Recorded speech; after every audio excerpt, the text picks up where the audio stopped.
Hello, everybody. Welcome to week one of class. By now, you have gone through the welcome materials, I believe is the order, and we're going to start getting into things. I am still, as I mentioned in my welcome video, if you should have watched that already, I'm experimenting with some technology. It might not be implemented for this video, but it will certainly, hopefully will be by the next one, if not now. But there's going to be a question that's going to be asked at some point in this that I will want you to reply to. I'm doing it a little bit different. I'm hoping that this works than I've done in the past, which is that this is getting embedded into an assignment. So you will just reply to the assignment with the answer. I think I mentioned in the video that I would do, I had it as a long stream replying to an announcement. I'm not doing these as announcements per se. It's going to be a module. And since you're all new at this, it's not going to be any shift for you. It's just a shift for me. So we'll see how all of this goes. I hope that makes sense and didn't ramble too much. Anyways, so this first week is really an orientation week. Sometimes I get students that add in the middle of the week, and so I purposefully don't dig real heavy into the material of the course. I really seek to get us all on the same page. I know that by now most everybody probably has done some sort of online learning, whether you're coming from high school or in college already, but it's always good to have a refresher to make sure that we're on the same page, as it were. A lot of folks were thrown into this, and a lot of teachers and professors were thrown into it as well. I was teaching online before COVID ever hit, so I was kind of a pro at this when it started, and so it wasn't a big shift for me culturally as much as it was for others and for students, of course. And so we start off with some orientation. You're going to learn about netiquette. You're going to watch some assignments on different aspects of online learning. Really encourage you to take the time to watch all those. You are going to be asked questions about them on a quiz, but I also want you to just sort of take it in again, even if it's just a little, pause, breathe deep and go, okay, here we are again. We're starting another semester. Things are weird. We got this Delta variant. We thought we'd be out by now. We're not out by now. The world is weird. How do I go through in a positive, constructive, beneficial way? So you're going to learn about that. You're going to watch 6 different modules that talk about that. And then you're going to learn about something known as neural nostalgia. And what you'll find interesting is that, hopefully interesting, and it's very relevant to this class, is that the music that we listen to from roughly 12 to 20, and I'm not going to go into all of it because the materials do, but really forms itself in us, and it becomes our favorite music for our whole life.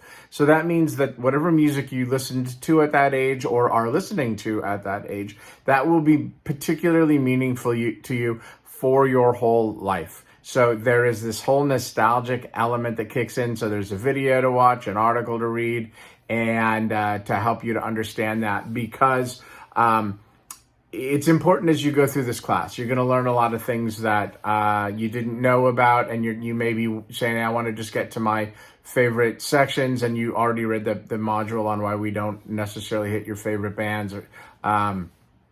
But it's important that you understand, why you like what you like. And my goal with this class is never to get you to not like what you like. It's really to just keep adding to it and helping to understand the context of the materials. So, for example, a couple of things that I say is nothing exists in a vacuum. So whatever you listen to, whoever your favorite bands, artists, are, they didn't come on the scene without anything before them. So one of the fun things of this class is learning about where did all this music come from, going all the way back into, Stephen Foster and jazz and blues and Tin Pan Alley and all the way through. We at least get to the 80s. I try to get at least to MTV and in that era, and Bruce Springsteen and the likes.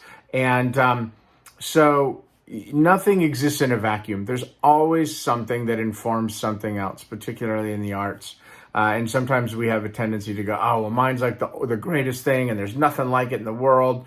And that's not really the case. Everything comes from somewhere. And I would even argue that nothing really original, like no new style, no new genre. We use that term a lot. If you're not familiar with the term genre, genre, it basically means like style or category. And so really we haven't had anything new since probably 1979 when rap came on the scene, rap and hip hop and all of that. Everything that we've really had since then has been some sort of combinations of other things. And so you'll see that. The other thing that I say a lot in this class is that death is good for a career, which is a little wink to, to the fact that sadly, whenever we lose, an important figure, their sales go up. In the music world, they start selling more T-shirts and, people get more records and all of that kind of stuff. So anyways, you're going to learn all about that. So this week you've got a few different assignments. The materials start off pretty easy, but make sure that you do them. And there are a couple of extra credit opportunities, and I suggest that you take advantage of those. All the time I have students at the end of the semester going, is there anything else I can do to earn some points? Well, back at the beginning, there was a couple of opportunities. So you have a chance to update your Canvas profile with a picture and with a bio. And I just don't want you to write, I go to school here and this is what I like. Tell us about yourself. Let us know who you are. I mentioned that in the welcome letter, and that's really what's that for. Put a picture that you think reflects you well. And then also there's an SLO test, so student learning outcomes. You're going to take some tests at the very end of the class to assess what you've learned. And so this is just it sort of gives me a baseline of where we're starting off. So the good news is you get full credit. I believe it's 20 points just for doing it. Like, it doesn't matter how you do on it. Just that you do it. So you're going to have those things going on. As I mentioned in the other video, I am going to be on ConferZoom tonight. If you're watching this on Monday, from 7 to 8, it's just a little like open house. I'll just be online so that you can check in and if you have questions or you just want to say hi, or you know what I look like and sound like. I don't know what you look like and sound like. But if you just want to connect to me, it is not required at all. So there's no pressure. But I'll be online. We'll get into the materials. And as I've mentioned, you can always message me in Canvas, and I will get back to you as quickly as I can. This last semester, I've had some students that have noticed all the different books behind me, and sometimes I'll swap up what you see. But there is a section that I've started adding these books into a suggested reading. So if there's more things that you want to learn about, you can certainly dig into there. And there's so many great things out there right now. And so, yeah, I think that's it. It's pretty straightforward. This week will be pretty easy. So have a great week. And oh yeah, I almost forgot. I'm going to make this one really easy. I'm not going to even tie it to materials or anything like this. So the weather's weird. Right now, it almost feels like fall. It rained today. I'm recording this on Saturday because I've got a busy day tomorrow. And so it's kind of strange times. It feels like fall, but it's going to be very hot by the end of the week. And so I want to just try to keep in that summer mood. So what is your favorite summer drink? Like coffee drink, tea drink, if there's something different that you like, what's your favorite summer drink? And you're going to reply to this assignment. And that's all you got to do. You just got to say what it is. It's as simple as that. I will be implementing things so that we'll ask it differently, but for now, it looks like we're going to have to roll this way. That's it. Have a great week. Reach out if you have questions. We'll talk soon. Bye.